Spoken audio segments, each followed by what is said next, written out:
Sa ating negosyo balita, dahil sa patuloy na pagpasok ng mga smuggler sa bansa, nagpahayag na ng suporta ang Federation of Philippine Industries sa kampanya ng upang matigil na ang smuggling. Para sa detalye, balitaan mo kami, Noel Perfecto. Makikisa ng grupo ng Federation of Philippine Industries sa kampanya ng gobyerno na tigilan na ang lahat ng klase ng katiwalian sa mga puerto sa bansa. Itong inihayag ni FBI President Jesus Aranza nang makihirap ito sa mga mamamahayag ng adwana kung saan ipinagdiinan ng grupo nila na sila na mismo ang magtuturo sa mga otoridad sa Customs Bureau kung sino-sino ang gumagawa ng magic o kalokohan sa loob at labas ng adwana. Ayon kay Ginoong Aranza, panahon na para magkaroon ng tunay na resulta ang kampanya ng pamahalaan kontra ng mga smugglers na sobrang nagpapahirap na sa kaban ng bayan. I-audit lahat ang banded warehouses. I-review lahat ang formula of manufactures. Ulitin ko.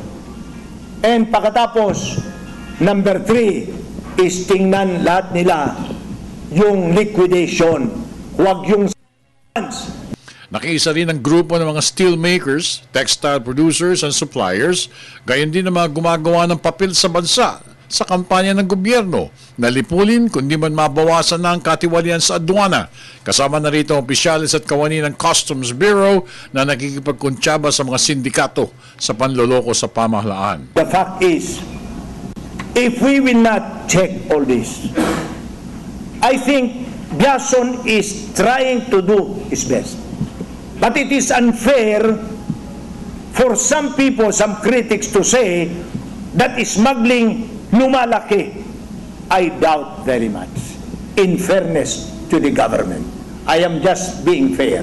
Base sa talaan ng private stakeholders, umaabot na sa 127 bilyong pisong nawawala sa kaban ng bayan kada taon.